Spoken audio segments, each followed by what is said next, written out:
Bonjour Monsieur Nizar Baraka, vous êtes ministre de l'économie et des finances du Maroc. Alors vous êtes en pleine discussion au Parlement à propos du projet de loi de finances pour l'année 2013.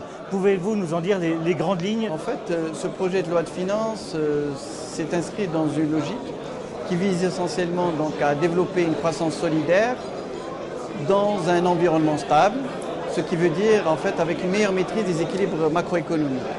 Et donc c'est une loi de finances qui vise à accélérer la croissance à travers donc le renforcement d'investissement public qui est autour de 18 milliards de dollars.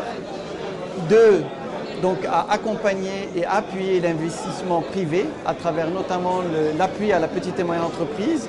Et nous avons baissé l'impôt sur les sociétés pour les petites entreprises de 30% à 10% pour les encourager donc à investir.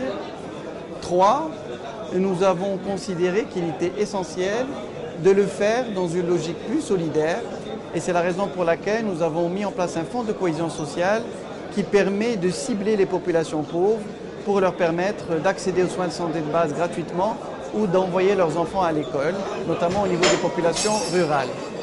4, nous avons décidé de maîtriser les équilibres macroéconomiques à travers la réduction du déficit budgétaire à 4,8% du PIB et à travers l'appui à la compétitivité pour pouvoir donc maintenir nos avoirs extérieurs autour de 4 mois d'importation de biens et services. Il y a également eu une réaction à propos d'une mesure un peu symbolique, on va dire, de taxation des riches. Je crois que vous voulez, sur les hauts revenus, qu'ils versent 3% de leurs revenus. Donc ces mesures-là correspondent à ce que vous appelez la solidarité? Tout à fait. Aujourd'hui, il faut savoir quel modèle social nous voulons pour notre pays. Le Maroc a fait un choix qui a été fait par le souverain, celui du développement humain, et donc celui d'avoir une société équilibrée. Les inégalités sociales, si on regarde l'indice de Gini, il est autour de 42% au Maroc, ce qui est un indice assez élevé. Alors soit on va vers le cas du Panama ou autre, où l'indice est vers 50%, soit on s'oriente plus vers les pays d'Europe et notamment d'Europe du Nord, donc où l'indice est inférieur à 30%. Donc l'objectif aujourd'hui, c'est de permettre à ces populations pauvres qui étaient au banc de la croissance de pouvoir accéder aux services sociaux de base. Et c'est la raison pour laquelle nous avons fait appel à la solidarité sur une période de 3 ans, le temps qu'on puisse élargir la base imposable et réduire le secteur informel. Et aujourd'hui, le Maroc, quelles sont les perspectives de croissance? Quels sont vos objectifs? Aujourd'hui, en fait, nous sommes sur un objectif de croissance de 4,5%. Il faut rappeler, pour l'année 2013, il faut rappeler que le Maroc est un pays qui ne connaît pas de crise de croissance économique, puisque nous avons un rythme soutenu autour de 5% en moyenne annuelle. Mais par contre, nous avons eu un problème d'équilibre macroéconomique, puisqu'il y a eu un déficit assez élevé, ainsi qu'un déficit de la balance des paiements qui a atteint les 8%. Donc aujourd'hui, il faut faire en sorte à contenir en fait ces équilibres et revenir en fait à un cadre macroéconomique plus stable pour pouvoir continuer à soutenir la croissance économique, d'autant plus que nous avons un potentiel très élevé. Le Maroc est un pays stable, un pays qui a fait sa transition démocratique et qui s'est ancré en fait dans la démocratie, et un pays qui aujourd'hui connaît des fenêtres d'opportunités importantes, tant sur le plan régional qu'à travers les différentes stratégies sectorielles que nous avons mises en place pour nous inscrire dans l'énergie verte, pour nous inscrire en fait dans tout ce qui a trait au développement durable. L'État marocain a une politique généreuse de subventions. On sait tous que les produits pétroliers ont augmenté, que les produits alimentaires ont augmenté. Cela pèse lourdement sur les finances du Maroc.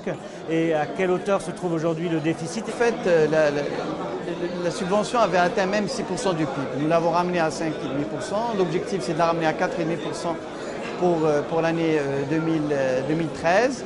Et nous travaillons aussi dans ce cadre-là à la réforme de la compensation, en fait, qui est la réforme des subventions, pour qu'il y ait une partie de ces subventions qui soit orientée vers les populations les plus vulnérables.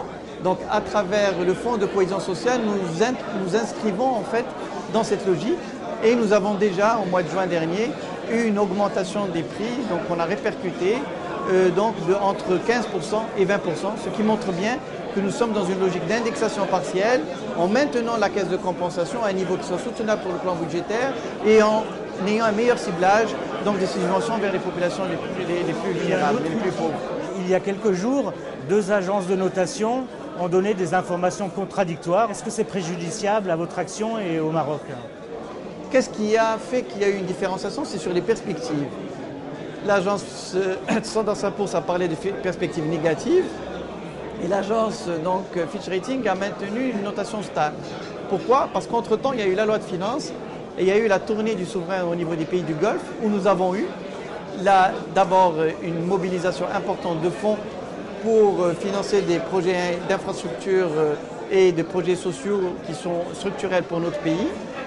Et il y a une forte volonté de ces pays de venir investir au Maroc dans plusieurs secteurs. Il s'agit de l'agriculture, de l'industrie agroalimentaire, etc., etc.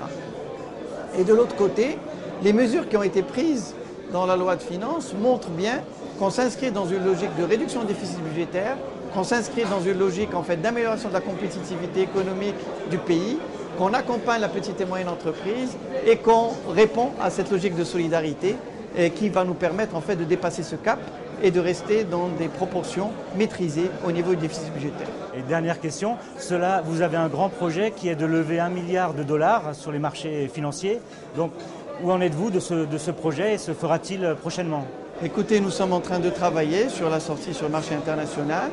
Et aujourd'hui, on peut dire que la dernière notation de Fitch Ratings et même la première notation confortent finalement notre position sur le marché. Et nous sommes assez, je dirais, optimistes quant aux résultats qui en sortiront. Merci beaucoup, Monsieur Nizar Baraka. Je rappelle que vous êtes donc ministre de l'économie et des finances du Maroc. Merci à vous. Vous pourrez retrouver l'intégralité de cette interview sur le site www.alcaratv.net.